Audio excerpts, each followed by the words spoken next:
Welcome to The Randy Report. I'm Randy Slovacek, your host. I'm also the writer and editor of therandyreport.com, where you can find me every single day on the internet reporting on the daily news cycle in terms of politics, pop culture, and entertainment news of interest to the LGBTQ community.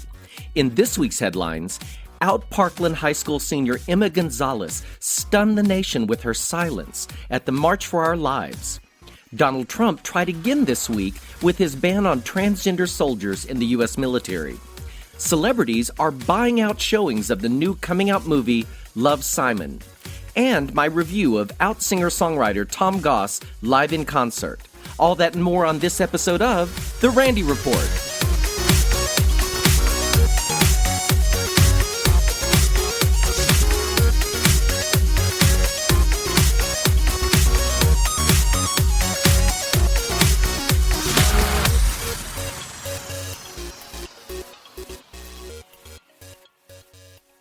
In a day of memorable moments at the March for Our Lives, the one that will be burned into the memories of the people who attended and watched on TV will be Parkland High School student Emma Gonzalez.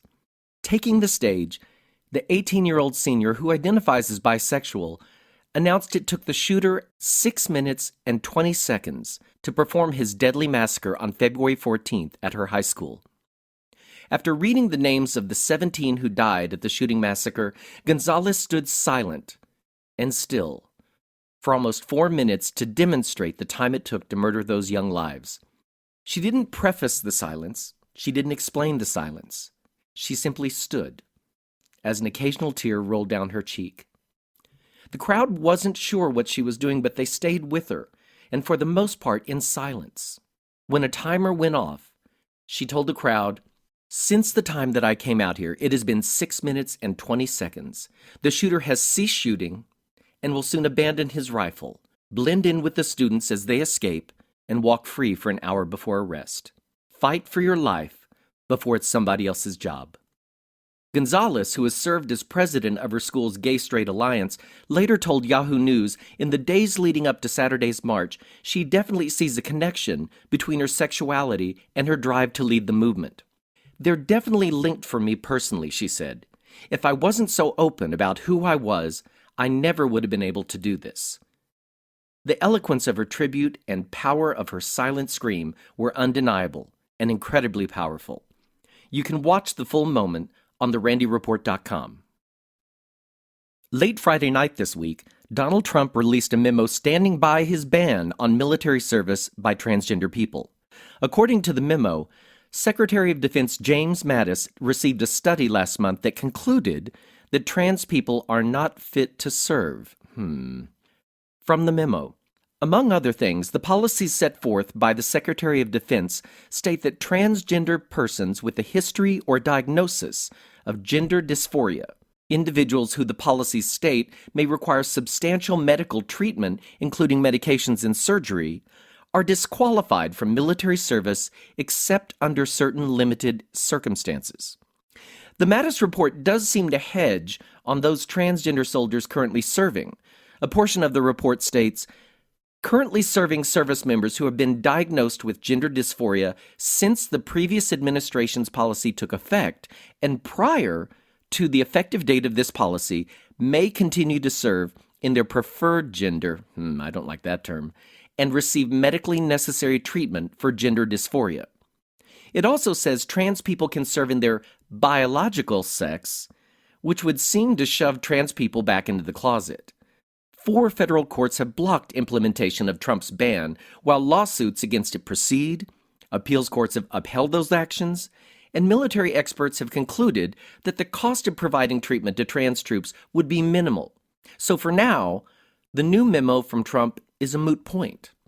When Trump issued the ban via Twitter last July, reversing the Obama administration's lifting of the ban, he claimed to have done so after, quote, "consultation with my generals and military experts," end quote. But those experts seem to have been blindsided by the announcement. Defense Secretary James Mattis was on vacation at the time, and General Joseph Dunford, chairman of the Joint Chiefs of Staff, has indicated he was not consulted about it at all. Earlier this week, U.S. District Judge Marcia Peckman in Washington state asked Team Trump for the names of these so-called military experts that Trump had consulted before sending his tweet in July. The judge had given them a deadline of 8 p.m. Eastern Time on Thursday, but instead of providing the names by then, his team filed a document saying executive privilege allowed them to withhold the names. As I said before, because of those current court injunctions, the memo issued by Trump will have no immediate effect. And earlier on Friday, a Defense Department spokesman told the Washington Blade that the department would obey the court orders and retain trans troops no matter what Trump announced. Good. Back in 2016, Louisiana Governor John Bel Edwards, a Democrat, issued an executive order banning anti-LGBTQ discrimination among state employees and contractors. Sounds like a good idea to me. But Republican Attorney General and homophobe Jeff Landry quickly moved to stop the order. A lower court agreed with Landry, ruling the governor had overstepped his authority in issuing the directive. The case was then appealed to the state's high court, which decided this week in a 4-3 ruling not to take the case, leaving the lower court's ruling in place. Bel Edwards expressed disappointment, saying in a statement, "I, for one, do not think discrimination of any kind has a place in our society, much less the workplace. Unfortunately, this puts us on the wrong side of history." And he's right. You have to wonder what could make someone like Attorney General Landry oppose discrimination, other than maybe actual, real homophobia? A new survey exploring gay men's thoughts around monogamy shows that younger gay men seem to be moving away from the idea of non-monogamous relationships. The survey by researchers and couple Lance Lowen and Blake Spears asked 832 gay men between the ages of 18 and 39 years old a series of questions involving monogamy. The results found that 86% of respondents that were in a relationship were monogamous, and the remaining 14 were not. As for those who were single, 90% said they were looking for a monogamous relationship. Magic Mike and American Horror Story star Matt Bomer did something really wonderful for the people of his hometown. The out actor decided to buy out an entire movie theater so that the people of his hometown of Spring, Texas, and anyone willing to travel to it, could see the new coming-of-age coming-out movie Love, Simon.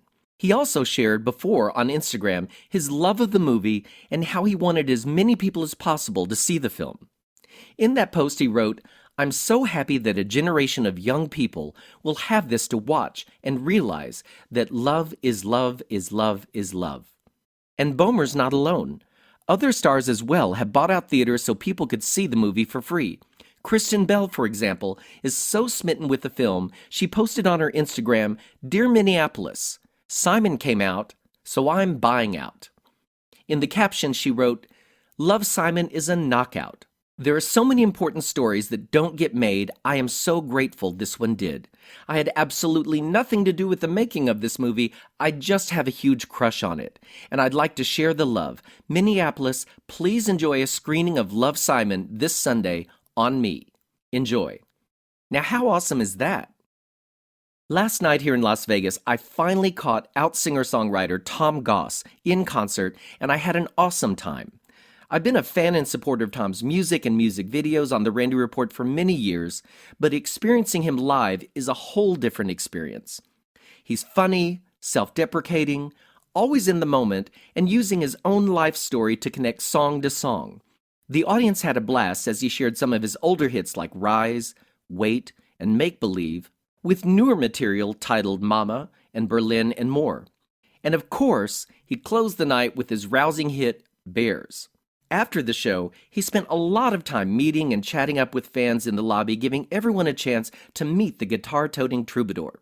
Tom is always touring, it seems, and currently has upcoming dates in Dallas, Cleveland, San Francisco, Seattle, Portland, Oregon, Dayton, Ohio, Provincetown, Massachusetts, and New Hope, Pennsylvania. You can find out more information about Tom, his music, and concert dates at tomgossmusic.com.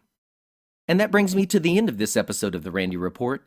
If you enjoyed catching up on the week's LGBTQ headlines with this 15-minute news magazine, I'd appreciate it if you would share The Randy Report with your friends. I like to think of this podcast as the 60 minutes of gay news, only a lot shorter. And remember, you can find me every single day on the internet at therandyreport.com, where I report on the daily news cycle regarding politics, pop culture, and entertainment news of interest to the LGBTQ community. I'm going to close with a song by Tom Goss. In his concert last night, Tom admitted that up to his early 20s, he thought of himself as a bit asexual. Even though he wrestled in college and was often in locker rooms and showers with all those fit young guys, nothing really got his motor going. And then one day, he discovered he did have a preference in men. But I'll let Tom's song Bears tell the tale. Thanks for listening, folks. See you next time. Some people think they got it right. They tell me just what I will like. A tight waist, a smooth face, daily exfoliates. But they don't know me. Cause it's bears got the best of me. I said bears on my fantasy. I said bears ain't what I like. We do it all night, alright. Bears that don't discriminate. I take a carbon chop to circumnavigate. Steal my heart and let it percolate all night, alright. I won't explain why it's what I like. And no, you can't take me out tonight. It takes some have to rock this bad, and you ain't got none. Bears got the best of me. I said bears on my fantasy. I said bears ain't what I like. We do it all night, alright. Bears that don't discriminate. I take a carbon chop to circumnavigate. Steal my heart and let it percolate all night, alright. What I'm searching for is deeper. Trim away the fur and see it all.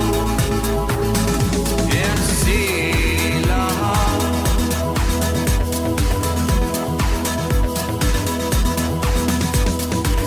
Bears got the best of me. I said bears on my fantasy. I said bears ain't what I like. We do it all night, alright. Bears that don't discriminate. I take a carbon chop to circumnavigate. Steal my heart and let it percolate all night, alright. I lay my head down late at night. Those early arms surround me tight.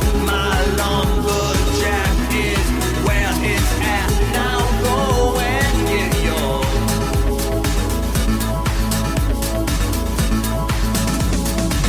Bears got the best of me. I said bears on my fantasy. I said bears ain't what I like. We do it all night, alright.